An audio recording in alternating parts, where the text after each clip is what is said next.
I just want to repeat that breaking news that we're just getting through from Doha. We just don't have many details. We have a couple more coming through.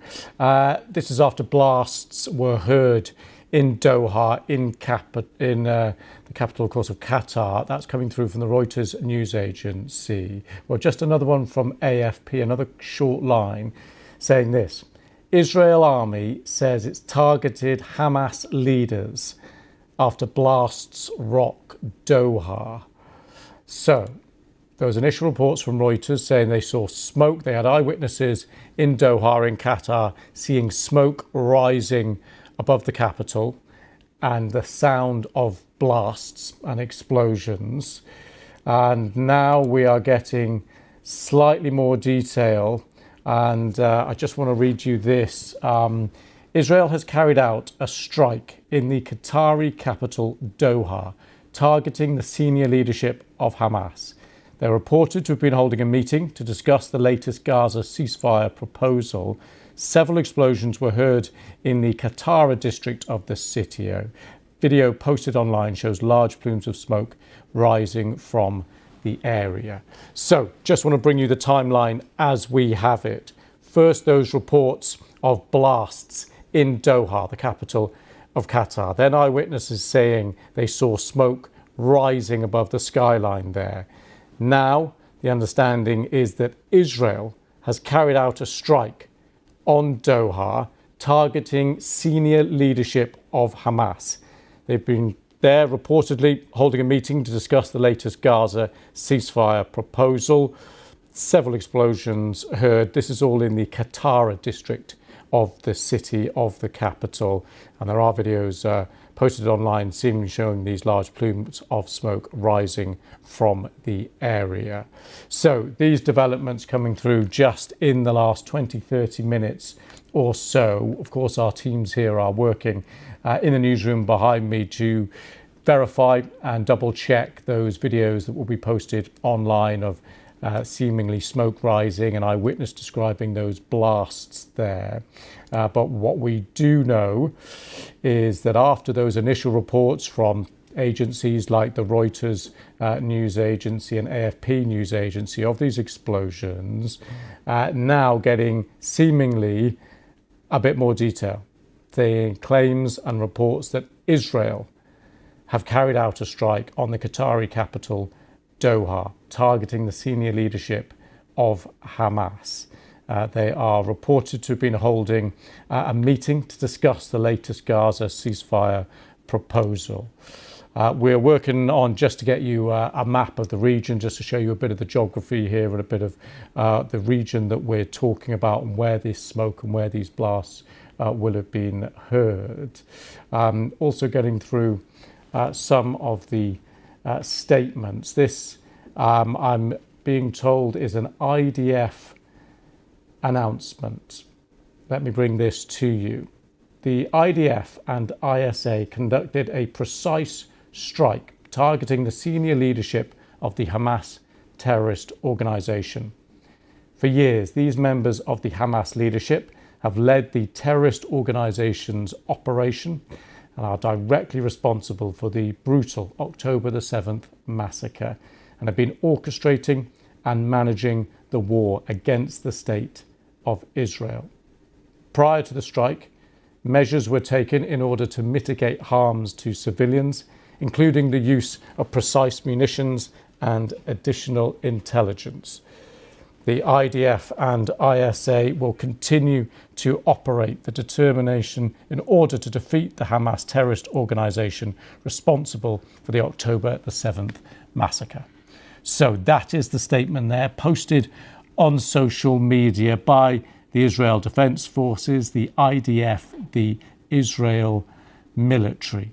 So that is the first official confirmation, it seems, posted on social media about this strike targeting senior leadership of Hamas after those reports in Doha of smoke rising up onto the skyline, of eyewitnesses hearing blasts in Doha, and then from the IDF, the Israeli military, saying the IDF and the ISA have conducted a precise strike targeting the senior leadership of the Hamas terrorist organization. Well, that senior leadership apparently reportedly there to be discussing potential ceasefire with Israel. But the IDF and the ISA conducted that, in their words, a precise strike targeting the senior leadership of the Hamas terrorist organization. It goes on to say this: for years, these members of the Hamas leadership have led the terrorist organization's operations, are directly responsible for the brutal October the 7th massacre, and have been orchestrating and managing the war against the state of Israel. Prior to the strike, measures were taken in order to mitigate harm to civilians, including the use of precise munitions and additional intelligence. The IDF and ISA will continue to operate with determination in order to defeat the Hamas terrorist organization responsible for the October the 7th massacre. So, if you are just joining us here, that news just in the last few minutes that we saw, first of all, those reports of smoke rising above the skyline in Doha, and now from the IDF, that apparent confirmation of a precise strike targeting the senior leadership of the Hamas terrorist organization.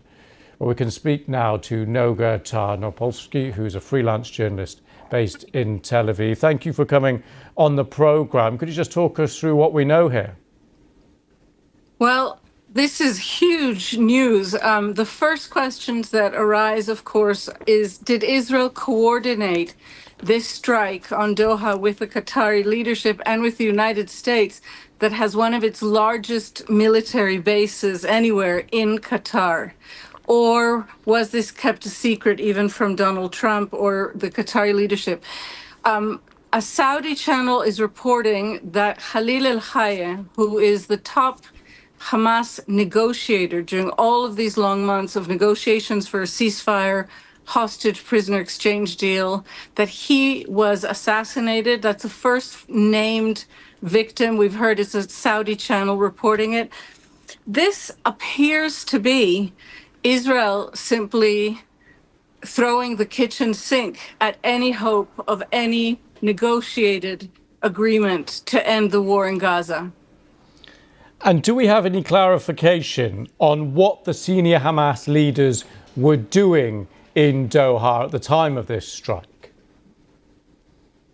I mean, I don't know, but Doha has hosted the senior Hamas leadership, what used to be called the political leadership of Hamas, for many, many years. When this question of why not to attack them has come up previously in Israel, one of the explanations, and including from Qatari officials, has been that they agreed to take in this horrible terrorist group at the request of the United States. Some have even said at the request of Israel, because it was easier to monitor them, so this line goes, if they were in Doha in a known place and not, underground somewhere, Lord knows where. So the question of Qatar hosting them, sometimes even hosting them very lavishly, is a matter of, long record and very much part of the controversy of Hamas. Noga, thank you very much for coming on the programme, just giving us your immediate reaction to that. Appreciate it. We're going to cross now to Paul Adams, who's standing by for us, our correspondent. Paul, just what are you hearing about what's happened here?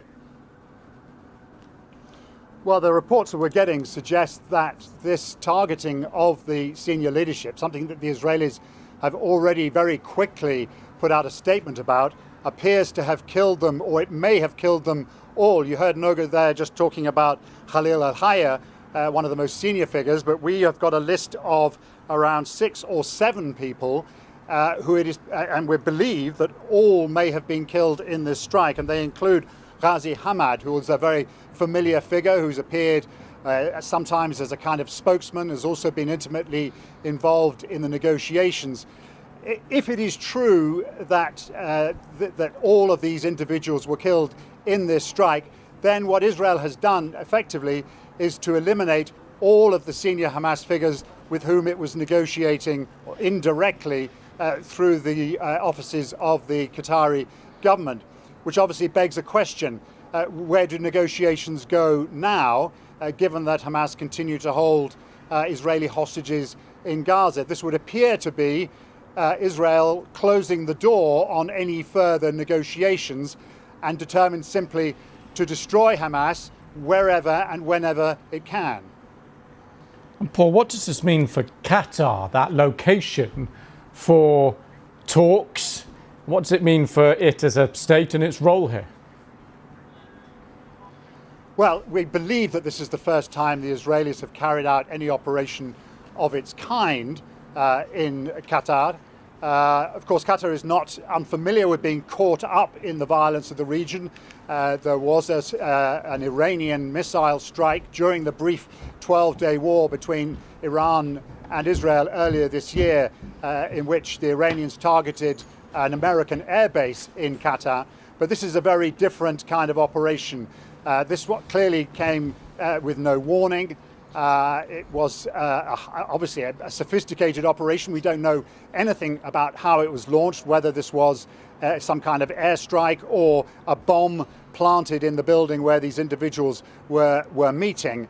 But it is clearly a humiliating blow for the Qataris, who, as you were just discussing in your previous interview, have played this role as a key mediating power. It will be a source of enormous anger to the Qataris. I believe there is a statement already in which they condemn this operation. And it is, the shockwaves of this are going to reverberate for a good while, I would imagine. And Paul, just on the details, I suppose the sequencing here, what do we know about who spoke to who beforehand, if we have any details of that, and then just the sequencing of the order of events as things stand? When you say who spoke to who, you mean about the attack? Exactly, yes. I don't think anyone spoke to anybody. This came completely out of the blue. Now, the Israelis say they took steps to avoid civilian casualties. Whether that involved communicating with the Qataris, I very, very much doubt it. This has the hallmarks of an intelligence-led Israeli operation in which no one would have been consulted. No one, clearly the Israelis were not going to alert anyone to the fact that they were just about to launch an attack on the senior leadership of Hamas. They wanted maximum success, and that would have involved maximum security. So this came completely out of the blue. Clearly the Qataris will be launching some kind of investigation to find out whether Israeli officials in town or Israeli individuals in town, or people operating on behalf of the Israelis. You know, the Israelis have a track record of operations in the Gulf. There was a famous one in the United Arab Emirates a few years ago, in which Israeli operatives working on Canadian passports were involved in an assassination attempt. So, you know, there is a track record here. As I say, to the best of my knowledge, this is the first time that Qatar has been attacked in this way, and the Qataris will want to know exactly how the Israelis did this.